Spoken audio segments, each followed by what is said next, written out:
तो बच्चों आज के इस वीडियो में हम बात करेंगे जो आपका क्लास 12th है उसका जो हिस्ट्री का जो सब्जेक्ट है यानी इतिहास हिस्ट्री का जो आपका सब्जेक्ट है उसका हमने न्यू कोर्स जो कि सेशन 2023 और 24 के लिए था उसको हमने शुरू किया था, जिसके तहत हमने अपना पहले बुक का जो 4 अध्याय थे। पहला था हमारा ईंटें मन की तथा हस्तियां, दूसरा था राजा किसान और नगर, तीसरा था हमारा बंधुत्व जाति तथा वर्ग और चौथा हमारा था विचारक विश्वास और इमारतें। उन चारों चैप्टर को कर लिया और आज के इस वीडियो में हम जो अपना 5वां चैप्टर है वो शुरू करेंगे जिसका नाम है यात्रियों के नजरिए। और इस चैप्टर में आपको बिल्कुल ईजी और आसान वे में मैं आपको बताऊंगा, आसान भाषा में मैं आपको इस चैप्टर को कराऊंगा, ठीक है। और जो आपका देखो ये न्यू कोर्स हमने 2024 के बोर्ड एग्जाम के लिए किया था, जो कि किया है जो कि सीबीएसई बोर्ड का है। यानी 2024 28 मार्च 2024 को जो आपका हिस्ट्री का क्लास 12th का सीबीएसई का बोर्ड एग्जाम होगा तो उसके लिए हमने न्यू कोर्स शुरू किया है, जिसके तहत मैं आपको आपके एग्जाम के तहत 12 चैप्टर अच्छी तरह से कराऊंगा। तो 28 मार्च 2024 को पेपर देने से पहले हमारे इस न्यू कोर्स को अच्छी तरह से देख लो। 1 मार्च तक तो आप हमारी न्यू कोर्स को अच्छी तरह से देख लो और 12 के 12 चैप्टर अच्छी तरह से समझ लो, ठीक है। तो हमारा न्यू कोर्स है 2024 के लिए, यानी सेशन 2023 और 24 के लिए 28 मार्च 2024 जो आपका बोर्ड एग्जाम होगा उसके लिए। देखो जो आपका पहला बुक था जिसका नाम था भारतीय इतिहास के कुछ विषय भाग 2, इसको हमने खत्म कर लिया। तो अब हम अपना नया बुक शुरू करेंगे जिसका नाम है भारतीय इतिहास के कुछ विषय भाग 2, ठीक है। भाग एक कर लिया था, भाग 2 करेंगे। देखो भाग 1 में आपके ये सभी चैप्टर थे जो कि हमने कर लिया और अब हम दूसरे बुक का जो पहला चैप्टर है वो करने वाले हैं जिसका नाम है यात्रियों के नजरिए। देखो आपका सिलेबस क्या है, सीबीएसई बोर्ड ने क्या आपके लिए सिलेबस निकाला है।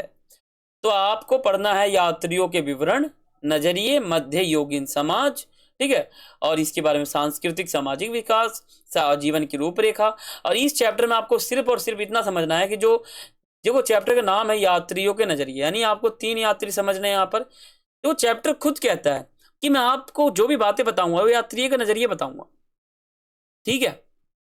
यात्रियों के नजरिए आपके चैप्टर का नाम है, ठीक है। तो यात्रियों के नजरिए आप ध्यान देना, आपके चैप्टर का नाम है यात्रियों के नजरिए, यानी यहां पर हम यात्रियों के नजरिए की बात करेंगे पूरे अध्याय में, ठीक है। पूरे अध्याय में पूरे अध्याय में आप सिर्फ और सिर्फ 3 यात्री समझोगे। 3 यात्री आपके आए थे। पहला आपका आया था इबन बतूता, दूसरा आया था अल ब्रूनी, तीसरा आया था फ्रांसवा बर्नियर। तो इन 3 यात्री को आपको समझना है इस चैप्टर में, इसलिए इस चैप्टर का नाम रखा गया है यात्रियों के नजरिए। यानी 3 यात्रियों के नजरिए भारत देश के ऊपर कैसे थे, इसको आपको इस चैप्टर में बिल्कुल विस्तार से समझना है। समझ गए बच्चों। तो आपके टोटल टॉपिक इस अध्याय में इतने हैं, 14 टॉपिक अगर आप समझ गए तो हमारा चैप्टर ये समाप्त हो जाएगा और आप इस चैप्टर को बहुत ही अच्छी तरह से समझ भी लोगे। तो इस चैप्टर को समझने के लिए आपको इन 14 टॉपिक को बिल्कुल विस्तार से समझना है। अगर आपने इन 14 टॉपिक को अच्छी तरह से समझ लिया तो आप कह सकते हो कि आपने इस चैप्टर को ही समझ लिया, ठीक है। देखो जो आपका पहला बुक था हमने कर लिया, दूसरा हम शुरू कर रहे हैं। तो चैप्टर का नाम क्या है, चैप्टर का नाम है यात्रियों के नजरिए।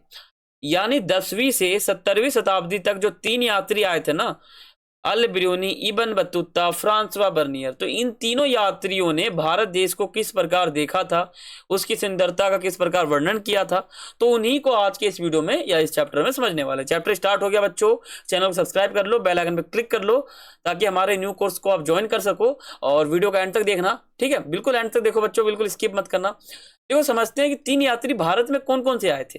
देखो पहला आया था अल ब्रूनी, दूसरा आया था इबन बतूता, तीसरा आया था फ्रांसवा बर्नियर। इबन बतूता देखो अल ब्रूनी ऐसा दिखता है, इबन बतूता ऐसा दिखता है और फ्रांसवा बर्नियर ऐसा दिखता है। अल ब्रूनी 11वीं शताब्दी में आया था, इबन बतूता 14वीं शताब्दी में आया था और जो फ्रांसवा बर्नियर था ये 17वीं शताब्दी में आया था, ठीक है।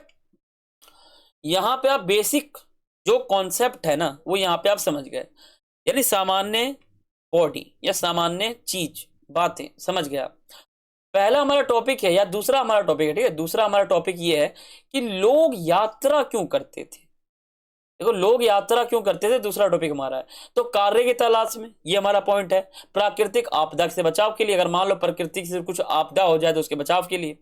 व्यापारी के रूप में, अगर वो व्यक्ति व्यापारी है, व्यापार करता है, तो जाएगा फिर दूसरे देश में। सैनिक के रूप में, पुरोहित के रूप में, तीर्थ यात्री के रूप में, और साहस की भावना से प्रेरित होकर भूदृश्य। ठीक है, तो ये कुछ कारण है यात्रा करने के। तो ये जो 3 यात्री आए थे वो भी इन्हीं कारणों में से एक थे। यानी जो 3 यात्री आए थे ना, ये तीनों इन्हीं कारणों की वजह से आए होंगे। तो पहला हमारा है अल बिरूनी। तो हम समझते हैं कि अल बिरूनी भारत कैसे आया, क्यों आया, इनका जन्म कहाँ हुआ, सब हम समझते हैं। देखो, अल बिरूनी का जन्म जो है उज्बेकिस्तान के ख्वारिज्म नामक जगह पे हुआ था सन 1973, सॉरी 973। ठीक है बच्चों, सॉरी 973। जिस जगह पर अल बिरूनी का जन्म हुआ था वो जगह शिक्षा के लिए बहुत प्रसिद्ध था। अल बिरूनी ने उस समय की सबसे अच्छी शिक्षा प्राप्त की थी, जैसे कि सीरियाई भाषा का ज्ञान था, ठीक है, फारसी भाषा का ज्ञान था, हिब्रू भाषा का ज्ञान था, संस्कृत भाषा का ज्ञान था।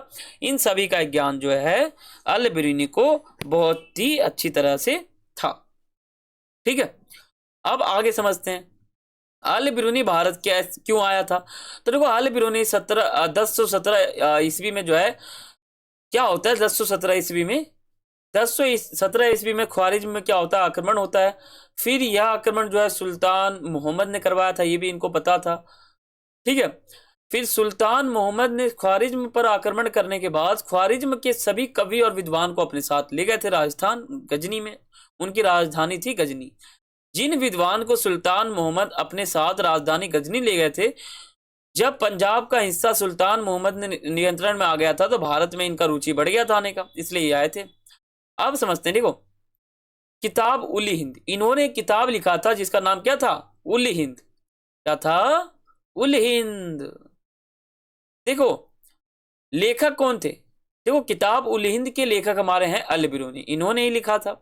ये जो किताब है ये अरबी भाषा में थी और स्पष्ट वर्णन था। इसमें क्या है ना, ये गतिशील ग्रंथ आप कह सकते हो। इसमें त्योहार के बारे में, धर्म के बारे में, दर्शन, खगोल विज्ञान, रीति रिवाज, प्रथा, सामाजिक जीवन, ठीक है, और मूर्तिकला, माम तंत्र, कानून, इन सभी का विस्तारण हमें इन पुस्तक में देखने को मिल जाता है। इस पुस्तक में 80 अध्याय हैं। शैली, भाषा में एक, देखो, प्रारंभ में एक प्रश्न होता है, फिर संस्कृतिवादी परंपराओं पर आधारित अगला प्रश्न होता है, इसका आंसर भी उसी में होता है, और अन्य संस्कृत के साथ इनकी तुलना करते हैं। यानी इस पूरे पुस्तक में यही बात होती है। तो हमने अल बिरूनी को बिल्कुल विस्तार से समझ लिया। अब समझते हैं इब्न बतूता। ये जो है 14वीं शताब्दी में आया था, यानी 1300 कुछ ईस्वी में। ठीक है, देखो इब्न बतूता कैसे आया था वो समझते हैं। देखो, इब्न बतूता का जीवन परिचय क्या है। देखो, इब्न बतूता जो है, इनका जन्म जो है मोरक्को के तेंजियर नामक एक जगह है, वहां पर हुआ था। ठीक है, इनका जो परिवार था बहुत ही उस क्षेत्र का प्रभावशाली था, यानी उनका कहीं ना कहीं इज्जत ज्यादा था। इब्न बतूता के माता पिता उस जगह के बहुत ही प्रसिद्ध व्यक्ति थे। ठीक है, क्योंकि इब्न बतूता के माता पिता को सीरिया भाषा की बहुत ही ज्ञान था। ठीक है, सीरिया भाषा की उनको बहुत अच्छा ज्ञान था। इब्न बतूता को यात्रा करना बहुत पसंद था। ये क्या था ना, एक जिद्दी यात्री था। ठीक है, हट्टा कट्टा की यात्री था, यानी कहीं ना कहीं ये बहुत ही फिट और बहुत ही तंदुरुस्त, बहुत ही शक्तिशाली ऐसा यात्री ये था। ठीक है, और जिद्दी बहुत ज्यादा था।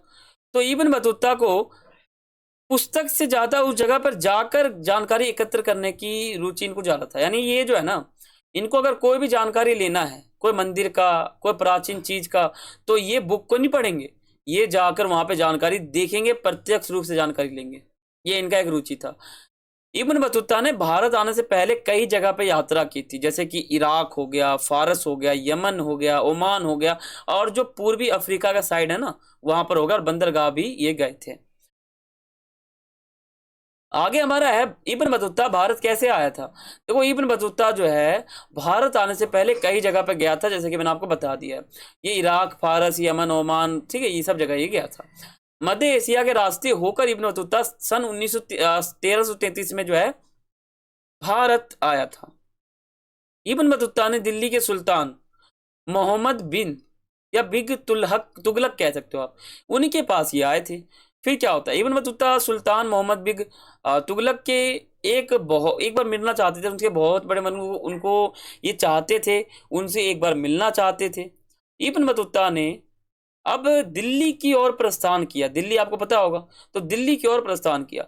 इब्न बतूता का हुनर देखकर सुल्तान मोहम्मद बिग तुगलक ने क्या किया, उसे न्यायाधीश घोषित कर दिया दिल्ली का। ठीक है, इब्न बतूता न्यायाधीश के पद पर कई सालों तक रहा। फिर क्या होता है, इब्न बतूता ने सुल्तान मोहम्मद बिग तुगलक का विश्वास खो दिया और इब्न बतूता को जो है उसने जेल में डाल दिया। और फिर बाद में इब्न बतूता और सुल्तान मोहम्मद बिग तुगलक के बीच जो है गलत फहमी हुई थी, ये दूर हो जाती है और इब्न बतूता जो है उसका जो वो दोबारा जेल से हट जाता है या फिर वो दोबारा उस पद पे आ जाता है। ठीक है, पुनर्स्थापना कह सकते हो आप। और फिर 1392 ईस्वी में मंगोल के शासक के पास सुल्तान मोहम्मद बिग तुगलक के दूत के रूप में इब्न बतूता ने इनको चीन जाने का एक मौका मिला था उस समय। फिर वो चीन गए और फिर श्रीलंका वो गए थे, फिर जाके मालदीव गए, फिर जाके आगे आगे समुद्री तट पे गए, फिर बंदरगाह गए। ऐसे इब्न बतूता कई जगह पे यात्री कर चुके थे। इब्न बतूता एक जिद्दी यात्री थे। ठीक है, वो हट्टा कट्टा थे, फिट थे, यानी उनका शारीरिक रूप बहुत ही अच्छा था। ठीक है, ये जो मनुष्य थे ये बहुत ही जिद्दी थे। देखो भारत देश पर इब्न बतूता का नजरिया कैसा था, यानी जो इब्न बतूता है, इब्न बतूता एक मनुष्य है और भारत एक देश है। यानी इब्न बतूता भारत देश के बारे में क्या सोचता है वही समझना है। ठीक है, इब्न बतूता जब भारत आया था तब वो भारत के बाजारों पे घूमा। इब्न बतूता ने भारतीय शहरों के हर चीज को देखे उन्होंने। इब्न बतूता ने बताया कि अगर किसी के पास कौशल है, इच्छा है और शहरों में जो भी मतलब उनकी जो भी रुचियां है ना, और शहर बहुत ही भीड़ वाला था, आबादी वाला था उस समय, सड़कें बहुत ही चमक दमक रही थी, ये इन्होंने देखा। इन्होंने अपना उस समय क्या इन्होंने देखा था वो बताया हुआ है। बाजार बहुत ही सुंदर थे। ठीक है, बाजार में अलग अलग प्रकार की वस्तुएं मिल रही थी। इब्न बतूता ने दिल्ली को एक बहुत ही बड़ा विशाल शहर माना। इब्न बतूता ने बताया कि अगर बाजार बाजार जो है वो तो बहुत ही अच्छा है, लेकिन वहां के मंदिर भी बहुत अच्छे हैं, ऐसा इन्होंने कह दिया। और जो मस्जिद था वो भी बहुत अच्छा था। बाजारों में कपड़े बहुत ही अच्छे मिल रहे थे। ऐसा ऐसा इन्होंने अपना स्टेटमेंट दिया है, अपना जो विचार है वो प्रकट किया है। इब्न बतूता द्वारा संचार प्रणाली का वर्णन। इब्न बतूता द्वारा भारत में दो प्रकार की डाक डाक व्यवस्था थी, है ना। अश्व डाक व्यवस्था, दूसरा था पैदल डाक व्यवस्था। अश्व डाक में क्या होता था, उसमें इस प्रकार का केस था, उसमें एक घोड़ा खड़ा रहेगा, फिर वो डाक मतलब वो जो उसमें पर्ची पहुंचाने वाला या जो डाकिया है ना, वो उस पर बैठेगा और जगह जगह डाक पहुंचाएगा, यानी विचार प्रकट करेगा। और पैदल में क्या, वो पैदल जो है अपने विचार को पहुंचाएगा, ये पैदल में आ गया। अब बात करते हैं अश्व डाक व्यवस्था के तहत क्या था। इस व्यवस्था को हम उल्लक भी कहते हैं। इस व्यवस्था में हर 4 मील पर राजकीय घोड़े खड़े थे, उस पर वो बैठेंगे और घोड़े संदेश लेकर जाते थे। यानी वो घोड़े पे बैठते हैं और संदेश लेके जाते हैं और संदेश पहुंचाते हैं। और पैदल डाक व्यवस्था में क्या होता है, इसमें ये लोग पैदल ही जाते हैं। ठीक है, पैदल ही हुए प्रस्थान करते हैं संदेश वाहक के रूप में, यानी संवदिया के रूप में। देखो आगे समझते हैं रियल्ला पुस्तक। रियल्ला एक पुस्तक है जो लिखा किसने था, इब्न बतूता ने। इब्न बतूता ने एक पुस्तक लिखा था रिहल्ला, उसके लेखक कौन है, इब्न बतूता।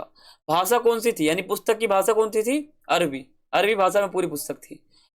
ठीक है, इब्न बतूता एक हट्टा कट्टा हटीला जिद्दी यात्री था, आपको मैंने पहले भी बता दिया। इब्न बतूता ने जो किताब लिखी या लिखा उसे रिहल्ला कहते हैं।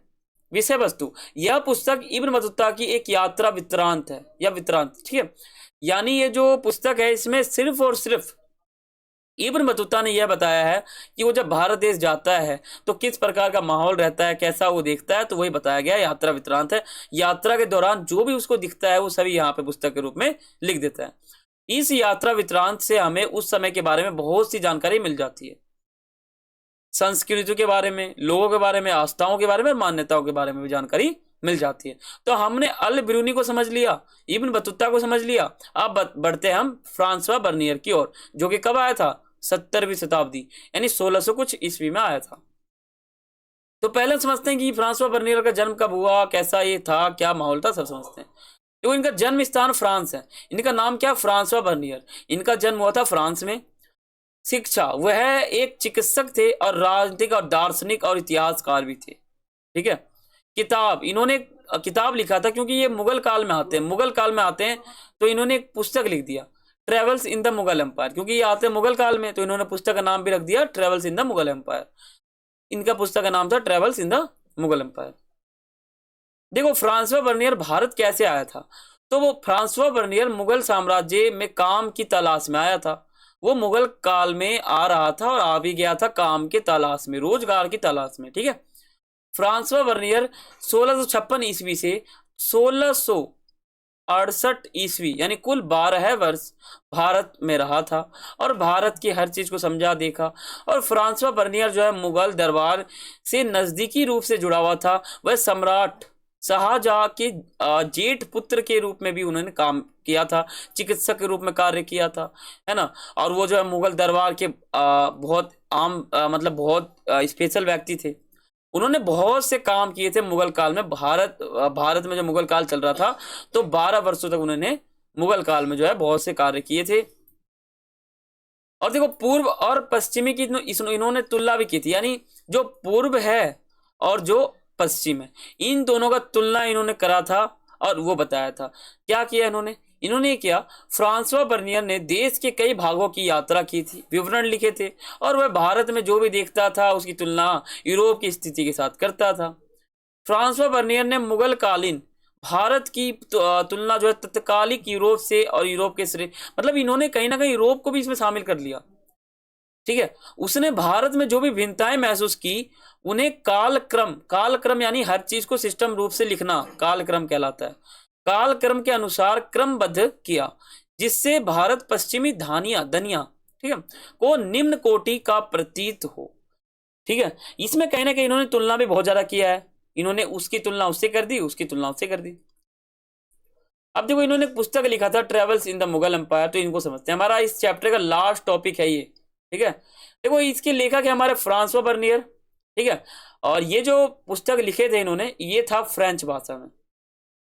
और इस पुस्तक में विषय वस्तु क्या है, यानी इस पुस्तक में है क्या, तो इस ग्रंथ से हमें मुगल काल में भारत की राजनीतिक, सामाजिक और आर्थिक हालात के बारे में जानकारी मिल जाती है कि मुगल काल में कैसा माहौल था, कैसे लोग रहते थे। और मुगल साम्राज्य का सबसे महत्वपूर्ण स्रोत है ना, वो travels in the Mughal empire ही जो है मुगल काल का महत्वपूर्ण स्रोत है। और ये ग्रंथ पूरी तरह से मुगल काल के ऊपर ही आधारित है, समझ गए। तो यहाँ पे हमारा जो चैप्टर है पूरा समाप्त हो जाता है। मैंने आपको तकरीबन 20 से 25 मिनट में ये चैप्टर करा दिए हैं। बहुत ही आसान चैप्टर है हमारा। मैंने एक ही वीडियो में आपको हर चैप्टर कराया है। अगर मैं आपको पार्ट में कराऊंगा तो आपको समझ नहीं आएगा, और 3-3, 4-4 पार्ट आप देखोगे भी नहीं। तो क्यों ना मैं इन सभी पार्ट को एक वीडियो में करके मैं आपको एक वीडियो बना के दे देता हूँ, ये बहुत आसान रहता है। तो ये हमारा वीडियो था, चैप्टर आपको समझ में आ चुका होगा। तो अब हम अगला चैप्टर पढ़ेंगे जिसका नाम है भक्ति सूफी परंपरा, जो कि 6ठा अध्याय हमारा है, ठीक है। चैनल पे नए हो सब्सक्राइब कर लो, क्योंकि आपका जो बोर्ड एग्जाम है बहुत ही नजदीक है। 28 मार्च 2024 को आपका बोर्ड एग्जाम है सीबीएसई का। तो उसके लिए हम ये न्यू कोर्स हमने न्यू कोर्स स्टार्ट किया है, तो आप इसको ज्वाइन कर लो, ठीक है। वीडियो को लाइक कर सकते हो, चैनल पे नए हो सब्सक्राइब कर सकते हो, और वीडियो को शेयर करना बिल्कुल ना भूलें, और कमेंट करके आप बता सकते हो कि आपको वीडियो कैसा लगा है। तो फिर मिलते हैं अगले वीडियो में, तब तक के लिए सभी को थैंक्स फॉर वॉचिंग। जय हिंद, जय भारत।